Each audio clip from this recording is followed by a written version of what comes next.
జిల్లా హుజూర్ నగర్ మున్సిపాలిటీలో ఓటర్ జాబితాల వ్యవహారం తీవ్ర గందరగోళానికి దారితీసింది. రాబోయే ఎన్నికలను దృష్టిలో పెట్టుకుని అధికార పార్టీకి అనుకూలంగా ఓటర్ జాబితాలో అక్రమ మార్పులు చేస్తున్నారని బీఆర్ఎస్ నాయకులు ఆరోపించారు. ఓటర్ జాబితాలో అక్రమ మార్పులను వెంటనే సవరించాలని లేదంటే హైకోర్టును ఆశ్రయిస్తామని హెచ్చరించారు. ఈ మేరకు మున్సిపల్ కమిషనర్ శ్రీనివాసరెడ్డికి వినతిపత్రం సమర్పించారు.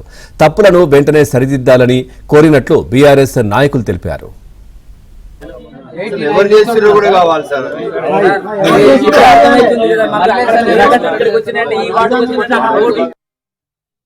హుజూర్నగర్ మున్సిపాలిటీలో జరిగినటువంటి ఎన్నికలలో రాబో ఎన్నికలలో ఈ ఓటర్ లిస్ట్ లో ఓటర్లని ఒక వార్డు నుంచి ఇంకొక వార్డు నుంచి వేరే వార్డుకి ఆ వార్డు పరిధిలో ఉండాల్సిన ఓటర్లని ఆ వార్డులలో ఉంచకుండా ఒక్కొక్క వార్డు నుంచి 70-80 ఓట్లు వాళ్ళకి అనుకూలంగా ఉన్న వార్డులోకి మార్చుకోవడం జరిగింది.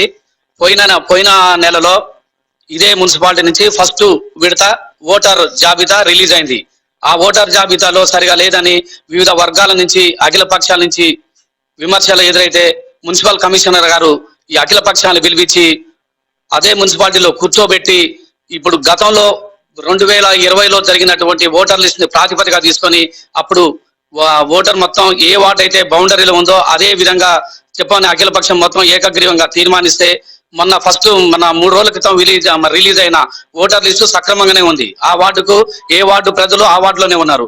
కానీ అనూహ్యంగా నిన్న విడుదలైన ఓటర్ జాబితాలో చూస్తే రాత్రికి మరి ఏ విధంగా ఎవరు ప్రలోభ పెట్టారో ఏమో కానీ ఒక వార్డులో ఉండాల్సిన వార్డులు ఆ వార్డులో ఓటర్లు లేకుండా మరి ఒక వార్డు అయితే మన 27వ వార్డులో అయితే 350 నుంచి 350 ఓట్లు పక్క అవతల స్థానికంగా ఉండే ఓటర్లను తీసేసి ఆ ఓటర్లను తీసేయడం వల్ల మిగతా వార్డుల్లో ఆటోమేటిక్ గా మిగతా 60-70 ఓటర్లు వేరే పక్క వార్డుకు జరగడం జరిగింది. ఈ విధంగా జరగడం వల్ల ఓటర్ల యొక్క మనోభావాలని వారి యొక్క హక్కుల్ని కాలరాసినట్టే ఉంటుంది. దీన్ని మేము బీఆర్ఎస్ పార్టీ తరఫున తీవ్రంగా ఖండిస్తున్నాం. ఈ విషయాన్ని సరిచేయలేకపోతే మేము కోర్టుకు కానీ ఇంకా కలెక్టర్ కానీ ఎక్కడికైనా వెళ్తామని ఈ ముఖంగా